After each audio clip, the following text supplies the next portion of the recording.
Hello বন্ধুরা, আমি একটা রেসিপি নিয়ে এসেছি। দেখো তোমাদের কেমন লাগবে আমাকে জানিও। নদীর পুঁটি মাছ আর পুঁই ফল দিয়ে চচ্চড়ি। মাছগুলো ভেজে নিলাম। এবার 5 ফোড়ন তেলে দিয়ে সবজিগুলো ঢেলে দেব। এবার একটু নেড়ে চেড়ে নিয়ে এবার দেবো একে একে লবণ, হলুদ আর লঙ্কার গুঁড়ো। তোমরা কে কোথার থেকে দেখছো আমার এই ভিডিওটা আমাকে জানিও, কমেন্ট করো।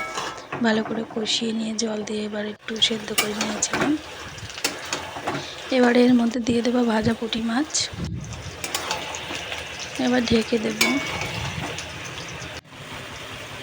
এবার চলে গেলাম আমাদের বাড়িতে। দেখো এটাকে তোমরা কি বলো আমাকে জানিও।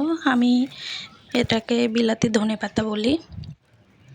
তারপর ভালো করে ধুয়ে নেব। হয়ে গেছে ধোয়া। ভালো করে ছিটিয়ে দিলাম কেটে। ভালো করে নেড়ে চেড়ে নামিয়ে আমার রেডি রেসিপিটা।